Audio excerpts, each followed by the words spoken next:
Hi, this is Heather K. Margolis with Channel Maven, live from CMCtv and the Bellagio Hotel with Tina Gravel, Senior VP of Global Channels and Alliances. Did I get that right? You got it. Awesome. Got it. So great to have you here. I'm going to move us a little closer. Okay. So this is like the most bootstrapped CMCtv I think we've ever done. I have an iPad, we have a couple phones, and we're just going with it. But you know what? We got us. That's right? all we need. Oh. So, we are both cloud girls, cloud women. Yes. And just so immersed in the channel and going a million miles an hour. And something that we talked about at a different conference was, how do you make work-life balance a thing? And I think some people think of it as, when I'm home, and when I'm at work, I'm at work. And you and I were talking about, it's really minute to minute. Like, sometimes you just need to take a minute. So my infamous plug from BAPD was the Panda Planner. It's this paper, everybody, like a paper notebook. Mine. I have mine. Yeah, mine is a Tiffany blue. I love it. Mine's purple. Okay. Mine's eggplant, I should say. But it really makes you take a minute and say, what are the things you're appreciative of? What are the things that you want to be better at? What are the but then it also talks about your schedule and your. That's right. So what are some other things these top women leaders need to think about when trying to integrate that work-life balance? Because you're traveling like crazy and you're speaking at events and you're meeting with partners and all the things that are so important and drive us, right? Like, I love those conversations. I don't want to give those up, but I also, love my family and my sanity. Exactly. Well, my experience, and I am not faithful with any practices. I mean, I try to, but with routines, you start working out. Okay, I'm going to work out every day at 7 a.m. or whatever it is when you're home, and then all of a sudden, bang, you're in another country or city or whatever. But what I will say is that there's always time for a gratitude list in the morning, and the Panda Planner suggests that. There's always time to think about what your intention is for the day. Right. And for me, I say a little prayer because, I believe in that. But you could talk to yourself. Right. You don't have to, it doesn't have to be a God. It could be hey, I just want to be the best I can be today. It sounds corny, but it works. Right. And so you have a lot going on at Cyxtera. Tell us some of the exciting things that you guys can talk about with your partners. Well, we have a very special product which we're getting off, the ground now. It's called Colo on Demand, and I think it's ingenious. The colo market hasn't changed in 30 years, right? And so I think it's really clever that these guys came up with this, product that revolutionizes something that we've known and hasn't changed in so long. I say we're the Netflix of the co-location market. Netflix on demand, not Netflix in the mail. That's right. No.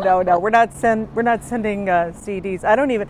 I found a DVD the other day, and I had to give it to somebody. Right. You're like, I don't know where to put this. Yeah, watch this for me. Somebody sent me something on a disc, and I went to my computer, not not thinking, and went, oh right, I don't have any way. You don't. Yeah. So the video was from the company that was the precursor of Terramark Data Return. Right. It was 20 years old, and the guys that I work with, a lot of us are from, it's the same tribe that kind of got back together, And I said, now watch these, and if there's something that we should share with our team, we can put them out there on YouTube. But I said, if you find any dog videos or any videos with my hair and curlers or something, please delete it. Do me a favor, because I didn't know what was in them. Right.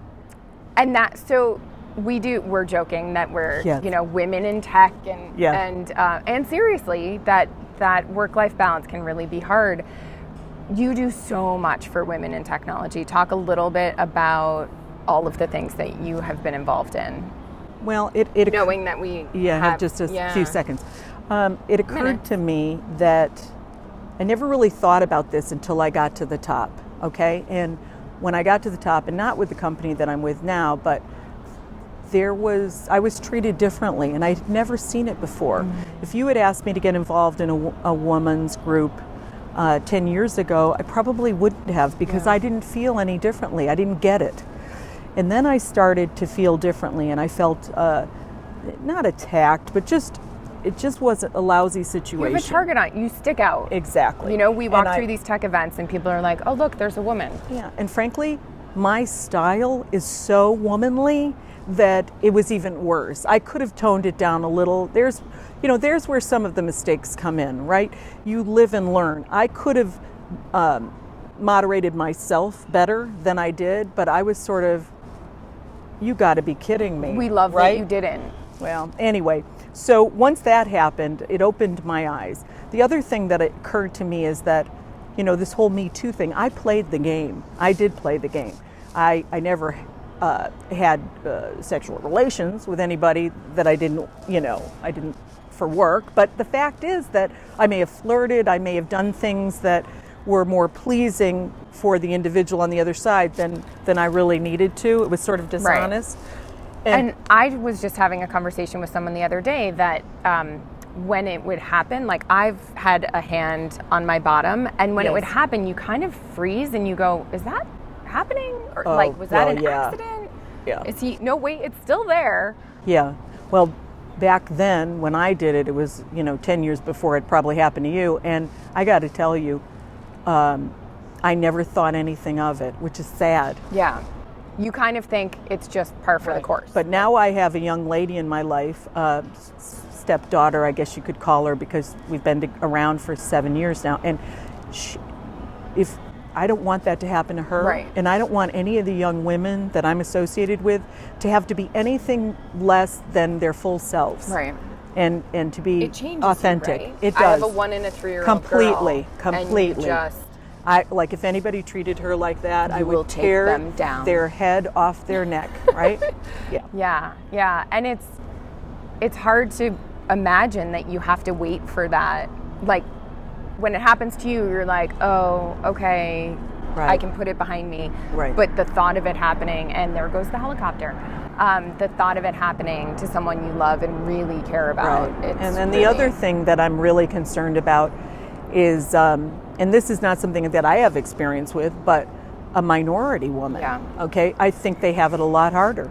Agreed. And I don't even know how to help them. So, what I'm doing is I'm trying to take on mentor relationships with ladies that have this situation, right. And trying to get involved in more inner city things in Chicago and trying to help that way. And I think sometimes they kind of look at me like I have, because I had an really advantaged life. Yeah. I didn't suffer in any way growing up. I mean, this is a very, I can't relate to it, but I know that they have it harder, and I want it to get better for them. And I think the biggest thing is asking. So I now have a couple people in my life who are double minority, female and racial minority, and they appreciate the ask. I think sometimes we're so worried to offend and say, how can I help you? And I think they really want us to ask how we can help. So some of the organizations that were Cloud Girls does a ton for getting more women. Alliance of Channel Women. I love that group. Women's Leadership Council at BAPTI. This here, AWIT. AWIT. CMCtv. Yes. Why am I? Alliance of Women in Channel. No, in technology. And then I'm on the board of the Illinois Technology Association, and we have a women's group. Since I'm on the executive board, I can't really participate in the council, but as soon as I come off that board, I'm gonna ask to get involved with that. So local. The other thing is Tech Girls, which is the nonprofit that we just heard more about. We learned about last year, and so it's Tech Girls with a Z. Yes, I learned about them from Gloria originally. Yes. Gloria Bell. Yeah. So they are helping to mentor young girls and get them more interested in STEM. And it's not just like, hey, girls, this is how you code. Right. It's building jewelry with 3D technology and all of the sort of things that a young girl might be interested in Purses already. that light up. Yeah. I mean, I bought one for my niece. So what I think is amazing is that what we know now is that you have to catch a young lady in middle school. If you go much beyond middle school, you'll miss. Right. If they're in high school, it's very hard to change they're made, what they're focused on, Right. and it's not. Well, and the their major, mindset, right? If all we think about is tech is like sitting in a dark room coding with your headphones on, Right. girls sometimes tend to be more social. That's right. So that does not appeal to them at all. But if you can bring to light all of these other That's right.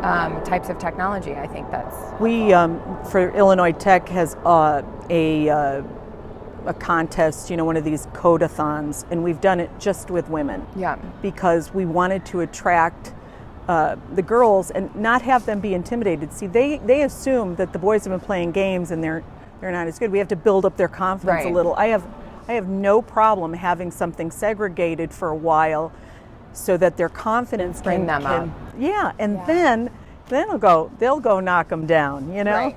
But there's this idea, I think, that they're not as good, and that's just not true. Right. Well, and I think too, having two girls, I can't tell you how many times a stranger will say, "Oh, you're so pretty." And Yeah. I look at them Yeah. and say, "And smart, and determined, and Yeah. hardworking."